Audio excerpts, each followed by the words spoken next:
കേരളത്തിലെ സംഘടനാ വിഷയങ്ങൾ ചർച്ച ചെയ്യാനായി കോൺഗ്രസ് ഉപാധ്യക്ഷൻ രാഹുൽ ഗാന്ധി വിളിച്ചു ചേർത്ത കേരള നേതാക്കളുടെ യോഗം അല്പസമയത്തിനകം ദില്ലിയിൽ ചേരും. കെപിസിസി അധ്യക്ഷനായി ഇരിക്കുന്ന വി.എം. സുധീരനെ മാറ്റണം എന്ന നിലപാട് എ.ഐ. ഗ്രൂപ്പുകൾ ആവർത്തിക്കും. തെരഞ്ഞെടുപ്പിന് തൊട്ടുമുൻപുണ്ടായ വിവാദങ്ങളാണ് തോൽവിക്ക് കാരണം എന്ന നിലപാടായിരിക്കും സുധീരൻ സ്വീകരിക്കുക. കഴിഞ്ഞ ദിവസങ്ങളിലായി വിവിധ നേതാക്കൾ ഉമ്മൻചാണ്ടിയും ചെന്നിത്തലയും സുധീരനും അടക്കമുള്ളവർ മാറി മാറി രമേശ് ചെന്നിത്തലയുമായി അടക്കമുള്ള ഹൈക്കമാൻഡ് നേതാക്കളുമായി കൂടിക്കാഴ്ചയൊക്കെ നടത്തിയിരിക്കുന്നതിന്റെ പശ്ചാത്തലത്തിൽ കൂടിയാണ് ഇന്ന് സുപ്രധാനമായ മീറ്റിംഗ് നടക്കുന്നത്.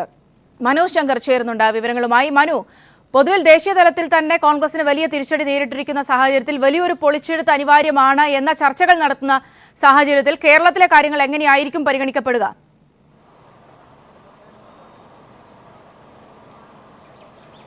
സൗമ്യ, ഞാനിപ്പോൾ നിൽക്കുന്നതും ഈ ചർച്ചകൾ പുരോഗമിക്കുന്ന GRG റോഡിലെ യുദ്ധമുറിയിലാണ്. ഇവിടെയാണ് കോൺഗ്രസിൻ്റെ രാഷ്ട്രീയ വിശകലനങ്ങളും മറ്റും കാലാകാലങ്ങളായി നടക്കുന്നത്. ഇന്നത്തെ ചർച്ചയിൽ പ്രധാനമായും AI ഗ്രൂപ്പുകൾ സുധീറിനെതിരെ ആഞ്ഞടിക്കുമെന്ന സൂചനകൾ തന്നെയാണ് ലഭിക്കുന്നത്. ദില്ലി കേരള ഹൗസിൽ 67 നേതാക്കളും കോൺഗ്രസ് നേതാക്കളും എത്തിയിരുന്നു. ഇവർ അനൗദ്യോഗികമായി തന്നെ ചർച്ചകൾ നടത്തിയിരുന്നു. ഈ ചർച്ചകളിലെല്ലാം വ്യക്തമായത് VM സുധീരൻ അധ്യക്ഷ സ്ഥാനത്ത് നിന്ന് മാറണം എന്നൊരു നിലപാടാണ് ഈ നേതാക്കൾ പുലർത്തുന്നത്. ഇന്ന് ഹൈക്കമാൻഡുമായി ചർച്ച നടത്തുമ്പോൾ തന്നെ ഈ നിലപാട് A ഗ്രൂപ്പ് ഒറ്റക്കെട്ടായി തന്നെ ഉയർത്തുമെന്ന സൂചനകളാണ് ലഭിക്കുന്നത്. എന്നാൽ I ഗ്രൂപ്പിൽ ഇത് സംബന്ധിച്ച് ചില അസ്വാരസ്യങ്ങൾ നിലനിൽക്കുന്നുണ്ട്. അതിനാൽ എന്നിരുന്നാലും രണ്ട് ഗ്രൂപ്പുകളും VM സുധീരനെ മാറ്റിക്കൊണ്ടൊരു KPCC നേതൃമാറ്റം എന്ന നിലപാട് തന്നെ ഹൈക്കമാൻഡ് മുമ്പാകെ ആവർത്തിക്കുമെന്നാണ് അറിയുന്നത്. തെരഞ്ഞെടുപ്പ് തോൽവിയുടെ ഉത്തരവാദിത്തം നിലവിൽ KPCC നേതൃത്വത്തിൻ്റെ മുന്നൊരുക്കത്തിലൊക്കെ ഉണ്ടായ വലിയ വീഴ്ച സംഭവിച്ചതാണ് എന്നാണ് നിലവിൽ ഗ്രൂപ്പ് നേതാക്കൾ ആവർത്തിക്കുന്നത്. ഇത് സംബന്ധിച്ചുള്ള പ്രതികരണങ്ങളും മാധ്യമങ്ങൾ മുമ്പാകെ നേതാക്കൾ തന്നെ രാവിലെ തന്നെ നൽകിയിരുന്നു.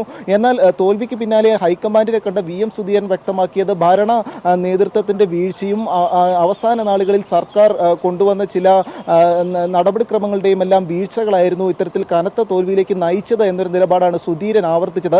നിലവിൽ ഹൈക്കമാൻഡിൻ്റെ തന്നെ നിലപാട് ഇപ്പോൾ പെട്ടെന്നൊരു KPCC നേതൃമാറ്റം വേണ്ടതില്ല എന്നൊരു നിലപാടിലാണ് ഹൈക്കമാൻഡ് തുടരുന്നത്. പക്ഷേ ഓരോ നേതാക്കൾ, പ്രത്യേകിച്ച് യുവ നേതാക്കളുമായി മറ്റും തിരക്കിട്ട ചർച്ചകൾ 3 മണിക്കൂറോളം നീണ്ട ചർച്ചകൾ നടത്തുമെന്നാണ് അറിയുന്നത്. ഓരോ നേതാക്കളെയും ഒറ്റയ്ക്ക് വിളിപ്പിക്കുകയും കൂടാതെ കൂട്ടായ ചർച്ചകളും നടത്തിയേക്കുമെന്ന സൂചനകളാണ് ലഭിക്കുന്നത്. ഇപ്പോൾ നിലവിൽ രാഹുൽ ഗാന്ധി അധ്യക്ഷ പ്രസംഗം തുടങ്ങിയിരിക്കുകയാണ്.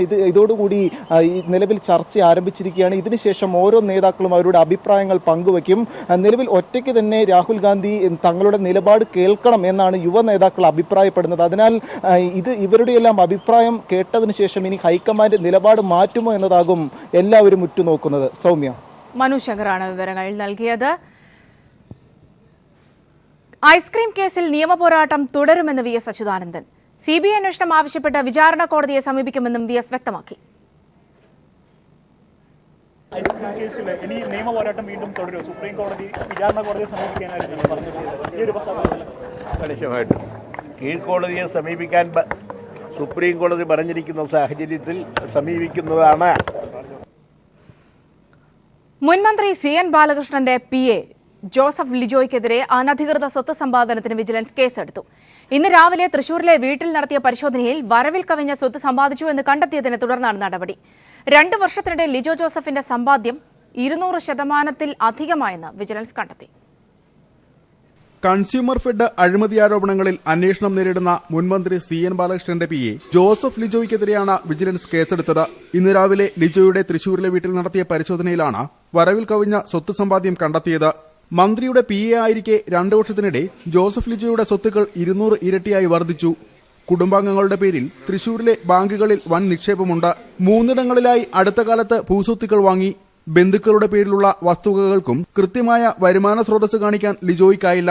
PA ജോസഫ് ലിജോ വഴിയാണ് CN ബാലകൃഷ്ണൻ ഇടപാടുകൾ നടത്തിയതെന്ന ആരോപണം ഉയർന്നിരുന്നു. മുൻമന്ത്രി CN ബാലകൃഷ്ണന്റെ ബിനാമി ഇടപാടുകളാണോ ലിജോയുടെ പക്കൽ ഉള്ളതെന്നും പരിശോധിക്കും. News bureau, Thrissur. Joseph Lijo തന്റെ പേഴ്സണൽ സ്റ്റാഫ് ആയിരിക്കുമ്പോൾ അനധികൃത സ്വത്ത് സമ്പാദിച്ചതായി തോന്നിയിട്ടില്ലെന്ന് CN ബാലകൃഷ്ണൻ. 35 പേഴ്സണൽ സ്റ്റാഫുകളിൽ ഒരാൾ മാത്രമായിരുന്നു ലിജോ. അന്വേഷണം നടക്കട്ടെ, തെറ്റ് ചെയ്തിട്ടുണ്ടെങ്കിൽ ശിക്ഷിക്കപ്പെടണമെന്നും CN ബാലകൃഷ്ണൻ പ്രതികരിച്ചു. ഞാൻ മന്ത്രി നൽകി എനിക്ക് 35 ആളുണ്ടായിരുന്നു. അതിലൊരാളാണ് ലിജോ. എൻ്റെ ഒപ്പം ജോലി ചെയ്യുമ്പോൾ എനിക്കൊന്നും തോന്നിയിട്ടില്ല കേട്ടോ. എനിക്കറിയില്ല അതെന്താണ്, എങ്ങനെയൊക്കെ പൈസ ഉണ്ടാക്കിയെന്ന് അറിയില്ല.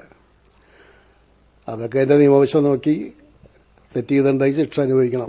യാതൊരു മാറ്റവും ഇല്ല കാര്യത്തിൽ. MK ദാമോദരൻ നിയമോപദേശക സ്ഥാനം ഒഴിയുമെന്ന വാർത്തയെക്കുറിച്ച് തനിക്കറിയില്ലെന്ന് മുഖ്യമന്ത്രി പിണറായി വിജയൻ. തിരുവനന്തപുരത്ത് ഇത് സംബന്ധിച്ച മാധ്യമപ്രവർത്തകരുടെ ചോദ്യങ്ങൾക്ക് മറുപടി പറയുകയായിരുന്നു അദ്ദേഹം. എനിക്കറിയില്ല അതിനെപ്പറ്റി യാതൊന്നും. എൻ്റെ അടുത്ത് അങ്ങനെ ഒരു വിവരമില്ല, ഒരു വിവരവും അങ്ങനെയില്ല എൻ്റെ കയ്യിൽ. അഞ്ചരക്കണ്ടി ഭൂമി കൈമാറ്റത്തിൽ കാന്തപുരത്തിനെതിരെ ത്വരിത പരിശോധന നടത്താൻ കോടതി ഉത്തരവ്. വിജിലൻസ് കോടതിയുടേതാണ് ഉത്തരവ്. കാന്തപുരത്തെ പ്രതിയാക്കണമോ എന്ന് അന്വേഷണത്തിന് ശേഷം തീരുമാനിക്കും. അഞ്ചരക്കണ്ടി കറുപ്പത്തോട്ടം ഭൂമി കൈമാറ്റവുമായി ബന്ധപ്പെട്ട് നേരത്തെ നൽകിയ പരാതിയിൽ കാന്തപുരം AP അബൂബക്കർ മുസല്യാരെ കൂടി പ്രതി ചേർക്കണമെന്ന് ആവശ്യപ്പെട്ട് നൽകിയ പരാതിയിലാണ് ത്വരിതാന്വേഷണം നടത്താൻ തലശ്ശേരി വിജിലൻസ് കോടതി ഉത്തരവിട്ടിരിക്കുന്നത്. പവർ ഓഫ് അറ്റോർണി തെറ്റായ രീതിയിൽ ഉപയോഗിച്ചു, ഭൂമി തിരിമറി നടത്തി, ഭൂമി കൈമാറ്റത്തിൽ ക്രമക്കേട്, വ്യാജരേഖയുണ്ടാക്കി ഭൂമി മുറിച്ചുവിറ്റു തുടങ്ങിയ പരാതിയിൽ നേരത്തെ 8 പേർക്കെതിരെ FIR രജിസ്റ്റർ ചെയ്തിരുന്നു. എന്നാൽ കാന്തപുരത്തെ ഒഴിവാക്കി. 2001 ജബ്ബാർ ഹാജിക്ക് കാന്തപുരം മുക്തിയാർ നൽകുമ്പോൾ ഭൂമിയിൽ എന്ത് നടത്താനും തന്റെ ഒപ്പിടുന്നതിനുമടക്കം പൂർണ്ണസമ്മതം നൽകിയിരുന്നു. അതിനാൽ കറുപ്പത്തോട്ടത്തിൽ എന്ത് നടന്നാലും കാന്തപുരത്തിന്റെ അറിവോടെയാണതെന്നും കാന്തപുരത്തെ പ്രതി ചേർക്കണമെന്നും ആവശ്യപ്പെട്ട് ഇരിട്ടി സ്വദേശി AK ഷാജി നൽകിയ പരാതിയിലാണ് ത്വരിതാന്വേഷണത്തിന് ഉത്തരവിട്ടിരിക്കുന്നത്. അന്വേഷണ റിപ്പോർട്ട് പരിശോധിച്ച ശേഷം കാന്തപുരത്തെ പ്രതി ചേർക്കണമോ എന്ന കാര്യം തീരുമാനിക്കും. PV Joshila, news bureau, Kannur. Supreme കോടതി നിയോഗിച്ച മേൽനോട്ട സമിതി മുല്ലപ്പെരിയാർ ഡാം സന്ദർശിക്കുന്നു. ഡാം വിഷയത്തിൽ ഇരു സംസ്ഥാനങ്ങളും നിലപാട് കർക്കശമാക്കിയ ഘട്ടത്തിലാണ് പുതുതായി അധ്യക്ഷ പദവി ഏറ്റെടുത്ത ഡോക്ടർ BRK പിള്ളയുടെ നേതൃത്വത്തിലുള്ള സംഘത്തിന് പരിശോധന നടത്തുന്നത്.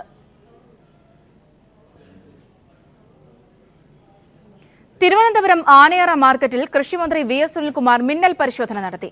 തമിഴ്നാട്ടിൽ നിന്ന് വരുന്ന പച്ചക്കറികൾ നാടൻ എന്ന പേരിൽ വെറ്റഴിക്കുന്നതായും അമിതമായ വില ഈടാക്കുന്നതായും മന്ത്രി കണ്ടെത്തി. ഭക്ഷ്യസുരക്ഷാ ഉദ്യോഗസ്ഥരും മന്ത്രിക്കൊപ്പമുണ്ടായിരുന്നു. തിരുവനന്തപുരത്തെ ആനയറ വേൾഡ് മാർക്കറ്റിന്റെ പ്രവർത്തനത്തെക്കുറിച്ച് വ്യാപക പരാതി ഉയർന്ന പശ്ചാത്തലത്തിലായിരുന്നു കൃഷിമന്ത്രി VS സുനിൽകുമാറിന്റെ മിന്നൽ പരിശോധന. മന്ത്രിയും കൃഷിവകുപ്പ് സെക്രട്ടറിയും നടത്തിയ പരിശോധനയിൽ വ്യാപക ക്രമക്കേട് കണ്ടെത്തി. കൃഷിക്കാരിൽ നിന്ന് പച്ചക്കറി വാങ്ങുന്നു എന്ന വ്യാജേന തമിഴ്നാട്ടിൽ നിന്നാണ് പച്ചക്കറി ഇറക്കുമതി ചെയ്തിരുന്നത് എന്നതും മന്ത്രിക്ക് ബോധ്യപ്പെട്ടു. കർഷകരുടെ രജിസ്റ്ററിൽ കൃത്രിമത്വം കാട്ടിയിരിക്കുകയാണ്. കേരളത്തിൽ സുലഭമായി ലഭിക്കുന്ന പച്ചക്കറികൾ പോലും അന്യസംസ്ഥാനങ്ങളിൽ നിന്ന് വാങ്ങിയിരിക്കുന്നു. നിലവാരമില്ലാത്ത പച്ചക്കറികളാണ് മാർക്കറ്റിലുള്ളതിൽ ബഹുഭൂരിപക്ഷവും എന്നതും പരിശോധനയിൽ കണ്ടെത്തി. കൃത്രിമത്വം നടത്തിയവർക്കെതിരെ കർശന നടപടി സ്വീകരിക്കുമെന്ന് മന്ത്രി VS സുനിൽകുമാർ വ്യക്തമാക്കി. ഗുണഭോക്താക്കളായിട്ട് ഹോർട്ടികോർപ്പിൻ്റെ സ്റ്റാളിൽ വരുന്ന ആളുകൾക്ക് കൃഷിക്കാരൻ്റെ ഉൽപ്പന്നം എന്ന് പറഞ്ഞു കൊടുക്കുന്ന തേർഡ് ക്വാളിറ്റി തമിഴ്നാടിൻ്റെ ഉൽപ്പന്നം കൊടുക്കുന്ന സ്ഥിതിവിശേഷം ആണ് ഗവൺമെൻറ്റിൻ്റെ ശ്രദ്ധയിൽപ്പെട്ടിരിക്കുന്നത്. ഇത് ശക്തമായ നടപടി ഉണ്ടാവും. ഇതിന് ഈ ഒരു സംവിധാനത്തിൻ്റെ അലകും പിടിയും മാറ്റണമെന്ന് ഗവൺമെൻറ് ഇപ്പോൾ തീരുമാനിക്കുകയാണ്. നാടൻ പച്ചക്കറികൾ എന്ന പേരിൽ ഹോർട്ടികോർപ്പിന്റെ വിപണന കേന്ദ്രങ്ങൾ വഴി നൽകുന്ന പച്ചക്കറി ഈ വേൾഡ് മാർക്കറ്റിൽ നിന്നുള്ളതാണ് എന്നതാണ് ഏറെ ശ്രദ്ധേയം. Sunil Arimanoor, news bureau, Thiruvananthapuram. ശബരിമല സ്ത്രീ പ്രവേശനത്തിൽ വാദം കേൾക്കുന്ന സുപ്രീം കോടതി ബെഞ്ചിൽ മാറ്റം. ജസ്റ്റിസുമാരായ കുര്യൻ ജോസഫ്, V ഗോപാൽ ഗൌഡ എന്നിവരെ മാറ്റി പകരം ജസ്റ്റിസുമാരായ C നാഗപ്പൻ, ഭാനുമതി എന്നിവരെ ബെഞ്ചിൽ ഉൾപ്പെടുത്തി. പുതിയ ബെഞ്ച് തിങ്കളാഴ്ച വാദം കേൾക്കും. ബെഞ്ച് പുനഃക്രമീകരിച്ചതിനാൽ അന്തിമ വിധി പറയുന്നത് നീളാൻ സാധ്യതയുണ്ട്.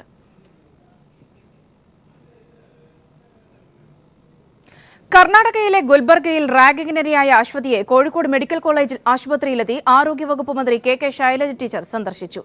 അശ്വതിയുടെ ആരോഗ്യനിലയിൽ പുരോഗതിയുണ്ടെന്നും ആവശ്യമെങ്കിൽ കൂടുതൽ വിദഗ്ധ ചികിത്സ അശ്വതിക്ക് ലഭ്യമാക്കുമെന്നും ശൈലജ ടീച്ചർ പറഞ്ഞു. ഞങ്ങളിപ്പോൾ അശ്വതിയെ കണ്ടു. അശ്വതിയുടെ ആരോഗ്യസ്ഥിതി വളരെയേറെ മെച്ചപ്പെട്ടിട്ടുണ്ട്. അത് ആ കുട്ടിയും പറഞ്ഞു, അവളെ ചികിത്സിക്കുന്ന ഡോക്ടർമാരും പറഞ്ഞിട്ടുണ്ട്. അവൾക്ക് സാധാരണ നിലയിൽ തന്നെ ആയിത്തീരാൻ വളരെ പെട്ടെന്ന് കഴിയുമെന്നാണ് നമ്മൾ പ്രതീക്ഷിക്കുന്നത്. ആരോഗ്യവകുപ്പിൽ നിന്ന് എല്ലാ സഹായവും ചെയ്യാൻ ഞങ്ങൾ ഒരുക്കമാണ്. എത്ര വിദഗ്ധ ചികിത്സ ആവശ്യമായാലും അത് കൊടുക്കാൻ ഒരുക്കമാണ് എന്നുള്ള കാര്യം പ്രത്യേകം സൂചിപ്പിച്ചിരുന്നു. അപ്പോൾ ഇനിയിപ്പോൾ ആ കാര്യത്തിനൊന്നും ഒരു തടസ്സവുമില്ല. ഈ റാഗിങ് പോലുള്ള ക്രൂരതകൾ അവസാനിപ്പിക്കാൻ ഈ സമൂഹത്തിന് കഴിയണമെന്നുള്ളതാണ് ഈ ഓരോ സംഭവവും കാണുമ്പോൾ നമുക്ക് പറയാൻ സാധിക്കുന്നത്. വളരെ പൈശാചികമായിട്ടുള്ള ഒരു ക്രിമിനൽ കുറ്റമായിട്ടത് മാറിക്കൊണ്ടിരിക്കുകയാണ്. ഡിഫ്തീരിയ പ്രതിരോധ കുത്തിവയ്പ്പിനെതിരെ പ്രചാരണം നടത്തുന്നവർക്കെതിരെ ശക്തമായ നടപടി സ്വീകരിക്കുമെന്ന് ആരോഗ്യമന്ത്രി KK ശൈലജ. ഇക്കാര്യത്തിൽ സർക്കാരിന് ആരെക്കുറിച്ചും തെറ്റിദ്ധാരണയില്ലെന്നും ശൈലജ ടീച്ചർ പറഞ്ഞു. ആരെങ്കിലും ഒരാൾ ഞാൻ എതിരാണെന്ന് പരസ്യമായിട്ട് പറയുന്നില്ല. എന്നാൽ സംതിങ് എന്തോ സംഭവിക്കുന്നുണ്ട്. അകത്തൂടെ ഇങ്ങനെ ഈ പ്രതിരോധ കുത്തിവയ്പ്പ് നടത്തേണ്ടതില്ല എന്നുള്ളൊരു പ്രചരണം നടക്കുന്നുണ്ടോ എന്ന് ബലമായ സംശയമുണ്ട്. അതിനാദ്യം ചെയ്യേണ്ടത് നിയമപരമായ നടപടിയല്ല. ആരോഗ്യ വകുപ്പിലെ പ്രവർത്തകരും ആരോഗ്യ വകുപ്പും കൃത്യമായി ജനങ്ങളിലേക്ക് ചെന്ന് പ്രതിരോധ കുത്തിവയ്പ്പ് നടത്തേണ്ടതിൻ്റെ ആവശ്യകത ജനങ്ങളെ പഠിപ്പിക്കുകയാണ്. അതിന് ഞങ്ങളൊരു പരിശ്രമം നടത്തുന്നുണ്ട്. ഇപ്പോൾ ഞങ്ങൾ തീരുമാനിച്ചിട്ടുള്ളത് ആരോഗ്യവകുപ്പിലെ ഫീൽഡ് വർക്ക് ചെയ്യുന്ന ഉദ്യോഗസ്ഥന്മാരെ പൂർണ്ണമായിട്ടും ജനങ്ങളിലെത്തിച്ച് രോഗത്തിൻ്റെ ഒരു പ്രത്യാഘാതത്തെക്കുറിച്ച് പഠിപ്പിക്കുക എന്നുള്ളതാണ്. എന്നിട്ടും വഴങ്ങാത്ത ആരെങ്കിലും ഉണ്ടെങ്കിൽ കുറച്ചുകൂടി ഉയർന്ന ഉദ്യോഗസ്ഥന്മാർ തന്നെ അവരെ സമീപിച്ച് അവരെ കാര്യങ്ങൾ ബോധ്യപ്പെടുത്തുക. അങ്ങനെ ചെയ്യുന്നതിനിടയിൽ ആരെങ്കിലും വന്നിട്ട് എതിരായിട്ടൊരു പ്രചരണം നടത്തുന്നുണ്ടെങ്കിൽ അപ്പോൾ നമുക്ക് നിയമപരമായ നടപടികളെക്കുറിച്ച് ആലോചിക്കാം. ഡിഫ്തീരിയ പ്രതിരോധ നടപടികളെക്കുറിച്ച് ചർച്ച ചെയ്യാൻ ആരോഗ്യമന്ത്രി കെ ശൈലജയുടെ നേതൃത്വത്തിൽ 3 മണിക്ക് ഉന്നതതല യോഗം ചേർന്നുണ്ട്. വിവരങ്ങളുമായി സിജു കണ്ണൻ ചേർന്നു. സിജു, അടിയന്തരമായി ഇടപെടേണ്ട ഒരു സാഹചര്യം നിലനിൽക്കുന്ന ഘട്ടത്തിൽ കൂടിയാണ് മീറ്റിംഗ് നടക്കുന്നത്. ആരൊക്കെയാണ് ചർച്ചയിൽ പങ്കെടുക്കുക? വിവരങ്ങൾ. സമയം 3 മണിയോടെ മലപ്പുറം കളക്ടറേറ്റിലാണ് യോഗം വിളിച്ചു ചേർത്തിരിക്കുന്നത്. ആരോഗ്യ വകുപ്പിലെ ഉന്നത ഉദ്യോഗസ്ഥർ യോഗത്തിൽ പങ്കെടുക്കും. ആരോഗ്യവകുപ്പ് മന്ത്രി കെ ശൈലജ യോഗത്തിൽ അധ്യക്ഷത വഹിക്കും. പ്രധാനമായും മലപ്പുറം, കോഴിക്കോട് ജില്ലകളിൽ ഡിഫ്തീരിയ വ്യാപകമായി പടർന്നു പിടിക്കുന്ന സാഹചര്യത്തിലാണ് ഇത്തരത്തിലൊരു യോഗം വിളിച്ചു ചേർത്തിരിക്കുന്നത്. പ്രതിരോധ നടപടികളും അതോടൊപ്പം തന്നെ ബോധവൽക്കരണ പരിപാടികളും നടത്തേണ്ടതുണ്ട്. നിലവിൽ 23 പേർ കോഴിക്കോട് മെഡിക്കൽ കോളേജിൽ മാത്രം ഡിഫ്തീരിയ ബാധയുമായി എത്തിയിരുന്നു. മലപ്പുറം ജില്ലയിലെ 3 പേർ മരണമടയുകയും ചെയ്തിരുന്നു. ഇതിൽ നിന്നെല്ലാം പ്രതിരോധ നടപടികളിൽ നിന്ന് ഒരു വിഭാഗം ആളുകൾ ചില മതസംഘടനകളുടെ നേതൃത്വത്തിൽ പ്രതിരോധ കുത്തിവയ്പ് ഉൾപ്പെടെയുള്ള കാര്യങ്ങളിൽ നിന്ന് പിന്തിരിയണമെന്ന് ആളുകളോട് ആവശ്യപ്പെടുന്ന ഒരു സാഹചര്യം മലപ്പുറത്തും അതോടൊപ്പം തന്നെ കോഴിക്കോടിന്റെ ചില മേഖലകളിലുമുണ്ട്. മരണമടഞ്ഞ 2 പേർ പ്രതിരോധ കുത്തിവയ്പ് എടുത്തിരുന്നത് നേരത്തെ ആരോഗ്യവകുപ്പ് കണ്ടെത്തിയിരുന്നു. സ്വാഭാവികമായും ഈ ഒരു അടിയന്തര സാഹചര്യത്തിൽ യോഗം ചേർന്ന് പ്രതിരോധ നടപടികളെ കുറിച്ചും അതോടൊപ്പം തന്നെ ബോധവൽക്കരണ പരിപാടികളെ കുറിച്ചും ഒരു വിലയിരുത്തലാവും നടത്തുക. അതോടൊപ്പം തന്നെ ഡിഫ്തീരിയക്ക് നൽകുന്ന ടി ഡി വാക്സിൻ കൃത്യമായും എല്ലാ സ്ഥലത്തും രോഗം സ്ഥിരീകരിച്ച മേഖലകളിൽ എത്തിക്കുന്നതിനുള്ള കുത്തിവയ്പ്പിനായി എത്തിക്കുന്നതിനുള്ള സംവിധാനവും കൂടുതലായി എത്തിക്കുന്നതിനുള്ള സംവിധാനവും സർക്കാർ ആലോചിക്കുന്നുണ്ട്. അതോടൊപ്പം ഇന്ന് കോഴിക്കോട് മാധ്യമപ്രവർത്തകരെ കണ്ടപ്പോൾ ആരോഗ്യവകുപ്പ് മന്ത്രി സൂചിപ്പിച്ചൊരു പ്രധാന കാര്യമുണ്ട്. പ്രതിരോധ നടപടികൾ കുത്തിവയ്പ് ഉൾപ്പെടെയുള്ള കാര്യങ്ങൾ എടുക്കേണ്ടതുണ്ട്. ഇതിന് ആദ്യഘട്ടത്തിൽ ബോധവൽക്കരണം എന്ന രീതിയിലുള്ള പരിപാടികളാണ് ആലോചിക്കുന്നത്. ആരോഗ്യവകുപ്പിലെ ഫീൽഡ് വർക്കർമാർ ഉൾപ്പെടെയുള്ള ആളുകൾ നേരിട്ട് ജനങ്ങളിലേക്ക് ഇറങ്ങിച്ചെന്ന് രോഗത്തിന്റെ പ്രത്യാഘാതങ്ങളെ കുറിച്ച് ഉൾപ്പെടെയുള്ള കാര്യങ്ങളെ ബോധവൽക്കരിക്കുക എന്ന നടപടിയാണ്. അതിനുശേഷവും ഏതെങ്കിലും തരത്തിലുള്ള വിലക്ക് ആളുകൾക്ക് മേൽ അടിച്ചേൽപ്പിക്കുന്നവർ ആരെങ്കിലും ഉണ്ടെങ്കിൽ അത്തരത്തിലുള്ളവർക്കെതിരെ നിയമ നടപടി ഉൾപ്പെടെ സ്വീകരിക്കുന്ന കാര്യത്തെക്കുറിച്ച് നിലവിൽ ആരോഗ്യവകുപ്പ് ആലോചിക്കുന്നുണ്ട്. ഈ കാര്യങ്ങളെല്ലാം തന്നെ ഇന്നത്തെ യോഗത്തിൽ പ്രധാനമായും ചർച്ചയാകുമെന്ന് ഉറപ്പാണ്. സൗമ്യ. സിജു കണ്ണനാണ് വിവരങ്ങൾ നൽകിയത്. ദില്ലിയിൽ മലയാളി വിദ്യാർത്ഥിയുടെ മരണം കൊലപാതകമെന്ന് സ്ഥിരീകരിക്കാനായിട്ടില്ലെന്ന് ദില്ലി പോലീസ് അസിസ്റ്റന്റ് കമ്മീഷണർ.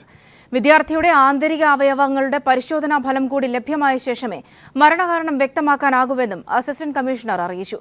പ്രായപൂർത്തിയായ മുഖ്യപ്രതിയെ മറ്റന്നാൾ ജുവനൈൽ ഹോമിൽ നിന്ന് കസ്റ്റഡിയിൽ ആവശ്യപ്പെടുമെന്നും അസിസ്റ്റന്റ് പോലീസ് കമ്മീഷണർ പറഞ്ഞു. ദില്ലിയിൽ പാൻ മസാല ജീവനക്കാരുടെ മർദ്ദനത്തിൽ ഗുരുതര പരിക്കേറ്റ് മരണപ്പെട്ട 9ാം ക്ലാസ് വിദ്യാർത്ഥി രജത്തിന്റെ ശരീരത്തിൽ മർദ്ദനമേറ്റതിന്റെ പാടുകളൊന്നും അന്വേഷണത്തിൽ കണ്ടെത്താനായിട്ടില്ലെന്നാണ് ദില്ലി പോലീസ് അസിസ്റ്റന്റ് കമ്മീഷണർ ഋഷിബാൽ പറഞ്ഞത്.